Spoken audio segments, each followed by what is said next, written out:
Lucifer by Dan Waters is a comic book I love, and today I want to break down one of my favorite issues from the run titled The Gastronomy Lesson.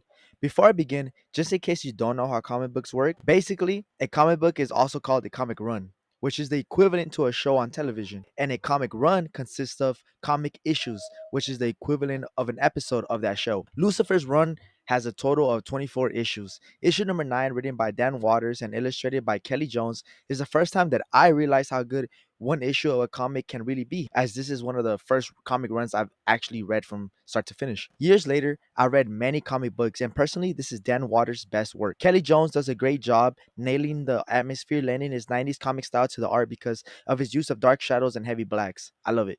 It's very nightmarish and gothic. This issue can be seen as a standalone issue because you don't need any more information than that of which is already presented in that comic. Now, let's get to the breakdown. We start with the narration from Lord Fowler, who is a hunter that has been in search of stranger and more terrible quarry, in the same vein as General Zera from The Most Dangerous Game. He has acquired this in the form of one of Satan's demons who apparently doesn't make a great prey from how damaging and trauma-ridden it is, only because he is able to say one word and one word only: Lucifer. Lord Fowler also mentions that he is disappointed that the demon can't speak because he would like to learn more about the creature before matching wits with him. He longs for a prey that can match his mental capacity and give him a good hunt. What I really like about this character and this issue is how much is packed and how well Fowler is characterized in such little time. He has a hunter code that he sticks by. This is where we see the entrance of Caliban, who we find out is looking for a way into hell to find his father. He walks upon Fowler's estate, and after eluding that the Lord has killed his wife and hunted her for prey, he reveals himself to be the son of Lucifer. Caliban offers to satiate the Lord's quench for knowledge by interrogating the demon if he is locked up, and if he does not, then he will be added as quarry to his hunt. The Lord agrees, but only for his amusement rather than actually believing him. Which is weird because just look at Caliban. If Satan had a son, I would believe that's him. At least Damien looked human, you know? Anyways, we also learned that Caliban's accusations were right, and the Lord did really kill his wife. The Lord finishes his bore of a hunt, as he calls it, and goes back into the estate to see if Caliban did right by his side of the deal. Entering his kitchen, we see that Caliban invites him to a meal in his own house, which I find hilarious and kind of a power move. I love this panel right here because it shows the power dynamic shifting. Look how big Caliban seems compared to Lord. When we enter the kitchen, we see that the meal is not chicken or pasta, but the demon. Caliban uses the hunter's code that the Lord lives by in order to make him eat the meal, using the Lord's words against him, as initially Fowler doesn't seem too keen to join. As they chew on the demon, Caliban surmises what had happened in order for the demon to leave his natural habitat. We learn why the demon ended up running away. He chipped Lucifer's throne after chasing and killing a prisoner. His fellow demons threatened to snitch on him. Ain't that some shit? Even in hell, you still got snitches. Back to the dinner. A bite of a thymus gland here and some cracked skin there. We are also told that the people in hell create their own diseases based on their souls, who they really are inside. The next dish is the demon's stomach, which inside is a harpy. This marks the first dish that Lord Fowler could not stomach.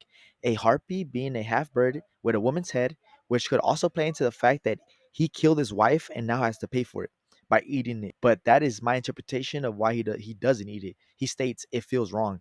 As Caliban is getting closer to finding his way into hell, he sees a splinter of wood in the Lord's throat that belongs to a tree near a forest told in Dante's Inferno called Hell's Wood of Suicide, where the harpies scratch and tear at the trees, where the souls of people that have killed themselves have now become the trees that reside in this forest. As Caliban speaks to the wood, we learn that Caliban has tried to kill himself multiple times, one such act a couple weeks ago. We also learn one thing about Caliban in this panel. The world seems not worthy to live in anymore after he sees horrendous acts like kids feeding on their dead father.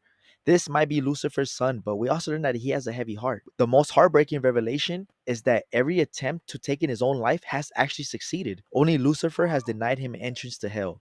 Lord Fowler mocks Caliban for this, and he resumes hypothesizing what has happened to the demon on his way out of hell, ever so proudly eating the food, saying, "Perhaps I would have made a better heir to your father," mocking Caliban. This is where Fowler has finally got an upper hand in the conversation. Just as he's getting very cocky, we see that back in hell, Lucifer barely bats an eye about his damaged throne, as it well becomes whole again.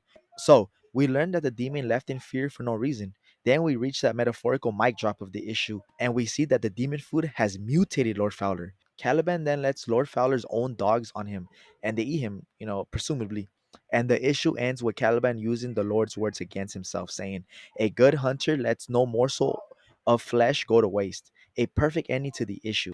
I recommend everyone reading this comic run as it's sophisticated horror with great writing, and it is beginner friendly as it's very short compared to other comic runs. It's only 24 issues, where literally other comic runs like Invincible, which is very popular right now, is 144. I also recommend to just read comics in general, and I hope this video influenced you to do so. Bad Ideas Production. I see you next video. Like and subscribe.